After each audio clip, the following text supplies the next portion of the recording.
first thing that I think is important. If I'm going to teach public speaking, and one of the first things we do in a speech is get our audience's attention. We never just start right away with, hi, I'm so-and-so and this is my speech.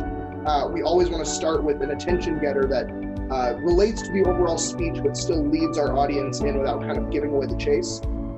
So one of the things that I do is I start with a critical writing exercise or a discussion activity kind of thing. I don't always collect it. It's not always something that I expect them to turn into me, but I do it because I want them to start to think about what we're talking about without giving it away. I mean, they can look in the syllabus and they can look in the schedule and see what we're talking about on a given day.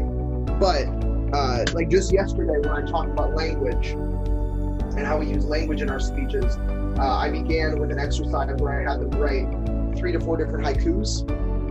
And then they wrote those haikus. And then at the end of class, I allowed them to edit them based on what we talked about in the lesson. And then I end with a haiku battle where they read their haikus with each other, and then we vote on who's the best. So I do that kind of thing pretty much every single day. And then every 10 to 15 minutes of lecture or so, I try to break things up with a discussion or an activity or a video of some kind of do that. I apply the same philosophy of like P90X and muscle confusion to teaching, right? If you're just doing the same thing, you're going to get bored and you're going to plateau. But if you vary things up and change the game just a little bit, then you're going to get more engagement and they're ready to jump back into lecture when we get to there. I don't look to personally get out of something. I can leave a lecture or a class thinking, oh, that went really well or that didn't go so well. If there's anything I'm looking to get out of a class, it's honestly seeing a student be able to apply what we've talked about either in their speech directly or in something that they're doing in their lives. I leave a lot of room in every class for students to ask questions. So the biggest thing that I see about public speaking over any other course is anxiety that comes from public speaking. And a lot of people show up and they I ask them what their goals are for the class for the end of the semester, and a lot of them they say their goals, which are great goals, but I know that internally a lot of them are thinking, I just want to get done with this class. I just want to do it and move on. My biggest thing is for them to be able to see, even if they don't love it, I want them to be able to see how they can take the skills that we've learned, how to, we don't do the speeches that we give in our classes the same way that we give public speaking in the real world. It just doesn't work the exact same way. There's not a one-to-one comparison. But if they can approach looking for research in the same in a different way, if they can approach how they memorize, how they think about the language that they use. Actually, one of the biggest lessons that I said just 2 days ago is about how our intention doesn't always match up with our impact. We judge ourselves by how we intend something to go, but others judge us based on how it made them feel, about how it actually impacted them. And so in every situation, not just public speaking, but if you're going in saying, I want the actual result to match what I intended it to be, with the words I say, the gestures I use, the images that I present, the research that I talk about, the ideas that I bring to the table, then we will live in a much more unified world and people will trust us more. Doing the work and asking questions. The most simple things, but really, in almost every circumstance in life, there are always really small elements that tend to get forgotten about first. I tell the story on the first day of class about UCLA basketball coach John Wooden, and about how on the first practice of every single year, the very first practice, he'd never had them touch a basketball, never had them run a drill.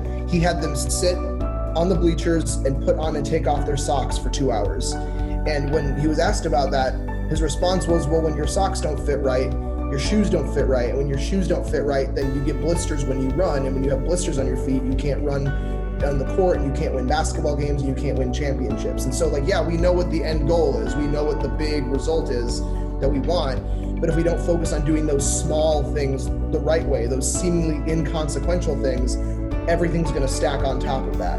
And so I tell them like that has to do with turning assignments in on time, being in class on time, raising your hands and asking questions, all those very small things that people hear, they go, yeah, I know. But those are the things that get tossed by the wayside the quickest. Well, first of all, like I said, the biggest thing I tell them to do is ask questions, whatever the student is, because I want to help every single individual student. I want to be able to find those students and say, yes, I can help you. I always highly emphasize that student also needs to put in the work as well, right? Like, for example, when I do makeup speeches, I tell them like, okay, here are the conditions for the makeup speech, but I will not schedule it. You have to reach out and schedule your makeup speech with me so that I know that you actually want to do this. So whenever I have a student that's struggling or something like that, I give them the tools for success, but then I say, okay, this is what I'm expecting of you. I need you to get to this place. I need you to meet me halfway. Honestly, I've really enjoyed figuring out ways to adapt the activities that I do in class into online settings. And I've noticed that the students that really do want to learn do make that extra effort.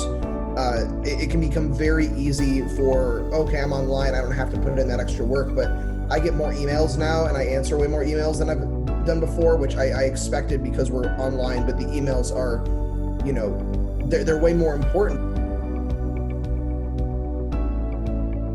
To make a personal connection with students as much as I want. Obviously,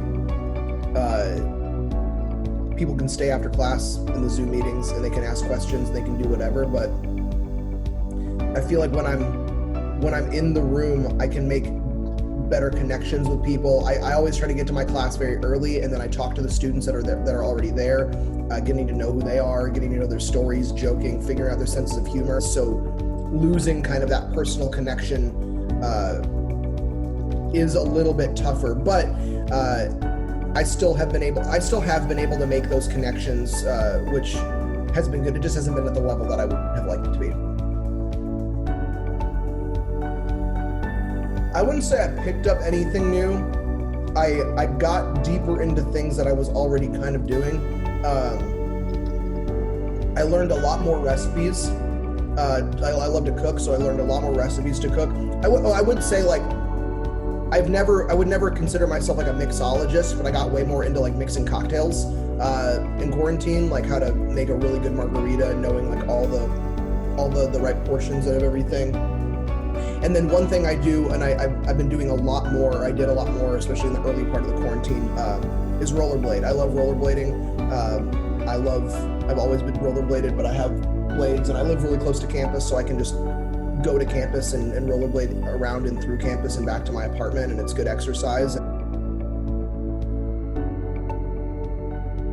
Really, my main emphasis is rhetoric and like how we persuade and why we speak and persuade the way that we do. And in grad school, my thesis, which if I had applied to some PhD programs that didn't work out, if I had gone to for my doctorate, this would have been like my line of research was on the idea of rhetorical agency, which is how we are influenced, the power and the influence that we feel that we have to speak or that we can speak on the things that we do.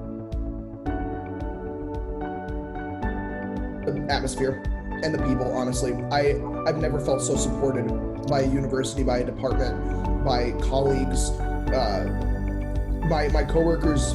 I know that it's probably not the same across the campus, but I have talked to others and they've echoed similar things. Like my department quickly became like my family. My coworkers in my office are some of my best friends. And I moved here without really knowing anybody.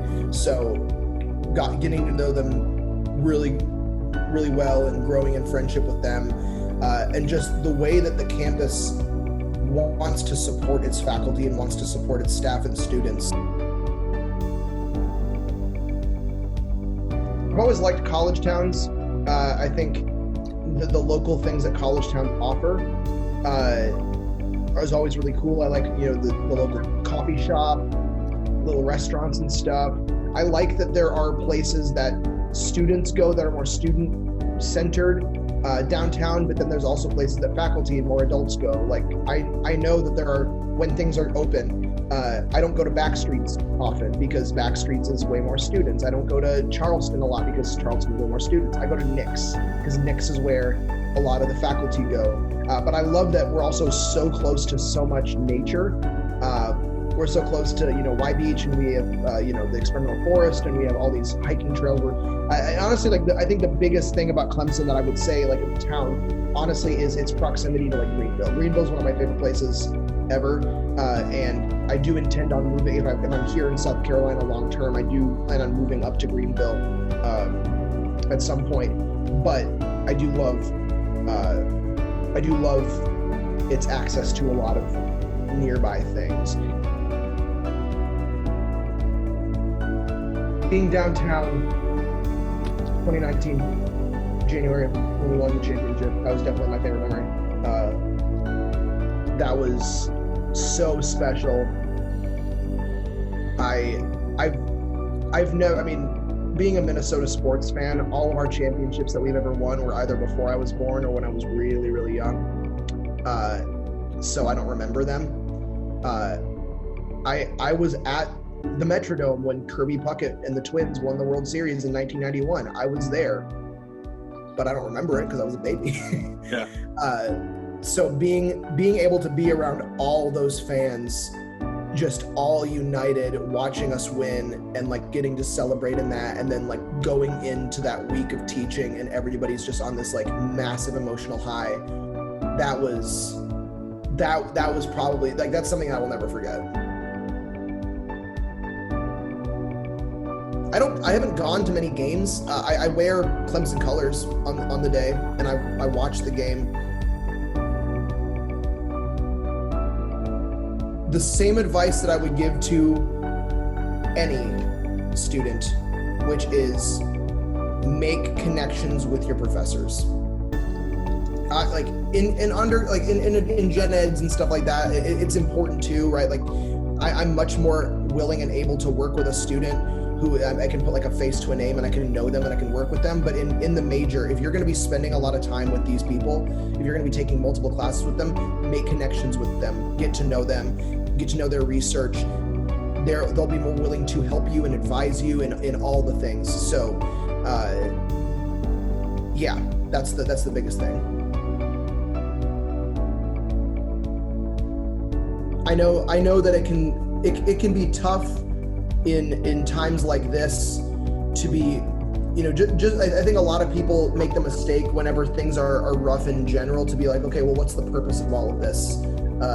Sometimes there isn't a purpose. Sometimes there isn't, a rhyme or a reason to why things are happening. They just are happening. But I would say, especially in this time, find the things that you can learn, right? Maybe there isn't a lesson in this, per se, but there are always things you can learn and things you can get out of it.